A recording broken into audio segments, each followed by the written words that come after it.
mentor. He's a fucking amazing dude. He's a nerd just like me. I want you all to give it up right now for the boogeyman, Dean Boese.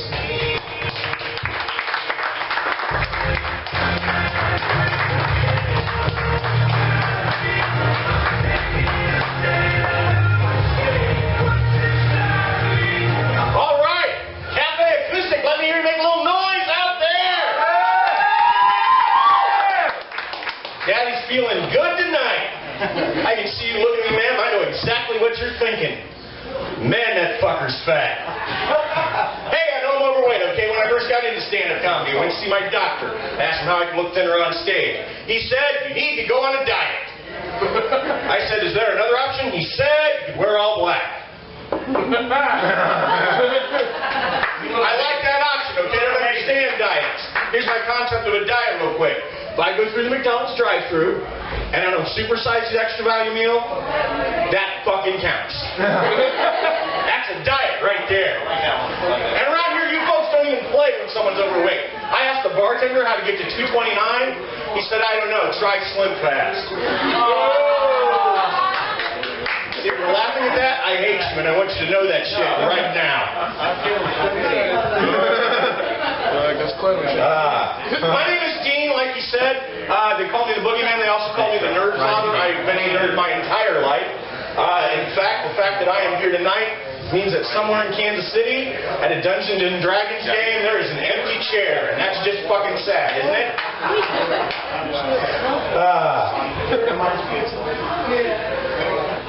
Alan was kind enough to call me his mentor. Alan doesn't need a mentor. The first time I saw Alan, he was that funny. He just needed someone to say, you're fucking good. So, round of applause, please, for Alan.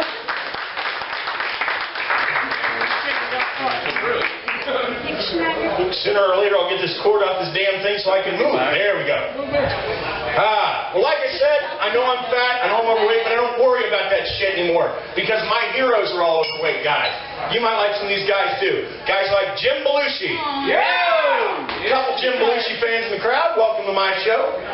Writer-director Kevin Smith. A few people made it out of their parents' basement. Welcome to the real world. It's a little different than cyberspace. Porn star Ron Jeremy. Yes! Ladies, for you fans of Ron Jeremy, remember cast party after the show. Yes. Word. But my favorite fat guy was Buddha. Buddha had his own religion.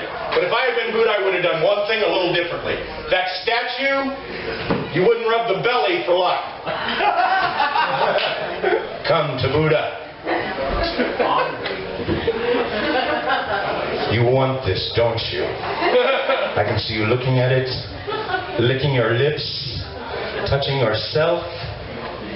Wait a minute, that's me, my bad. Sorry about that.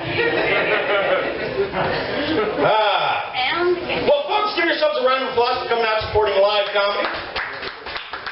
I am very happy to be here. In fact, I got 5 kids and a wife at home, so I'm pretty much just happy to be outside the fucking house at this point.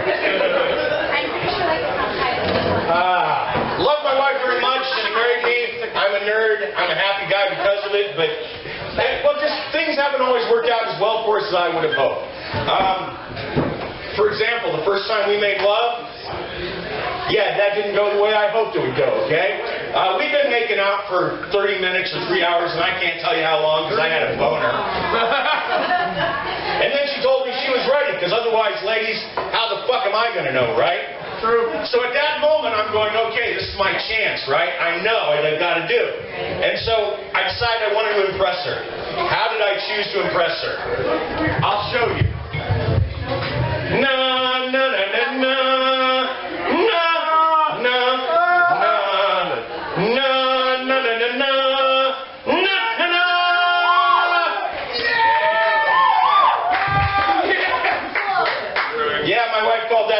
Impressive opening she's ever seen for the most disappointing 30 seconds of her life.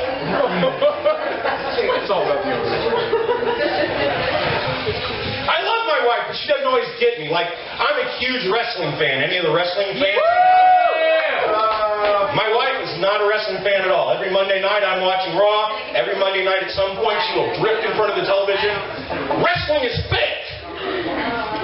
Yeah, well, so are your orgasms, and I don't bitch about that.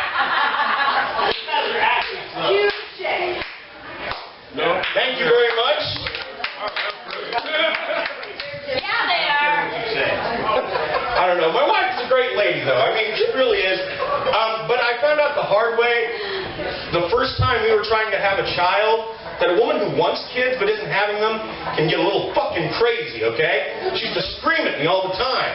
Your sperm aren't cracking my eggs. Well, fuck, hun. Paint one of those things to look like the Death Star. Watch how fast my boys blow that shit up. 9 months later, we gave birth to our first Jedi. And there I was in the delivery room praying she didn't spread her legs and we'd hear dun dun dun dun dun dun dun dun. Luke, I am your father. Have to do that joke or some asshole yells it out in the middle of the show, so I'm contractually obligated. Hang on just a second, I gotta get this fucking on. Take it off! Woo! By yelling shit like that, you're just encouraging me. Put it back on! There we go. Feel a little more human this way. The Nerdfather's out to play. Like I said, I was talking about my wife. I love the woman very much. But recently she started growing a garden. And here's the thing about us nerds. We're not any smarter than anyone else. We just remember shit that nobody else does. And my wife started a garden because she said she needed something to put her love into, and I was a lost cause. So she started a garden, and we're eating all this great shit out of her garden. Cucumbers and lettuce and tomatoes and kale. All of it awesome. But I remember this textbook I saw in high school that said, the reason that plants make vegetables is so that animals eat them, then they take a crap, and a new plant grows. And so it occurs to me that somewhere in a sewage treatment plant is a garden full of food nobody will ever fucking eat. And I decide I'm going to short-circuit that process. Did you know how hard it is to explain to your wife while you're taking a dump in her garden while singing the Circle of Fucking Life? Oh, she uses all kinds of words in like divorce, restraining orders, shit I don't want to hear. Good wife, like I said, my wife's a great lady. One thing I did get by marrying her is great family. I got to tell you a little about my father-in-law because he's a great guy. My father-in-law grew up on a farm in Texas. As a young man, he went to his father and asked him for money to buy a car. And his father told him, nope, you're going to go get a job, you're going to work, you're going to earn the money, you're going to buy the car with money you earn. So my father grew pot on his father's farm and sold it to the kids at school. And that's how he raised the money to buy his car. Which makes him a Republican, I think. I think that's how that works. I think. Well, the guy that bought the most pot is a guy you've probably heard of. They're still friends to this day. A guy by the name of Willie Nelson. Yeah! So that's my father-in-law. Well, the first time I meet the man is at a barbecue at his house. And I'm eating all these sausages that he has made from scratch, from the pig up. And I've eaten about 7 or 8 of these motherfucking things. And I finally am like, what is in these? Because they're amazing. He's like, well, there's pork, there's bacon, there's pot. Well, fuck that cheese. That's all 4 food groups. I don't need anything else, okay? That moment, I looked at my wife and went, I'm going to marry that woman. I need you. And at our wedding, he was fucking amazing, okay? We got married. He sat there as quiet as a church mouse. But afterwards, at that party where everybody gives you all their free shit or whatever, and my parents, God love them, had just given us a cappuccino machine. And he comes up with this wooden box and sets it on the table. And he says, this is going to make you happier than running barefoot through a field full of titties. I don't know how happy that is, but I would like to fucking find out. So I open this box, right? The minute I open it, inside is some of the smelliest, most wonderful weed I have ever seen in my fucking life. Yes! And I'm like, I see it and I'm like, oh. And then I look over my parents, 2 very lovely people who had just given us a cappuccino machine. You 2 fucks are dead to me. All right. But as I'm rolling it up, he's like, no, don't smoke it now. Wait till you 2 are in an argument. Folks, if you're going to a wedding at any point in the future and you're stuck for a gift idea, might I suggest some fine reefer? Because let me tell you, my wife and I don't argue anymore. Our arguments start, we both smoke a fatty, and then it goes to, what? I don't know, you hungry? End of arguments. Yes! We get along. I love performing performing stand-up mostly because if I wasn't here, and if I wasn't in a D&D game, I'd be at home, waiting for my wife to go to bed so I could masturbate to Wonder Woman porn.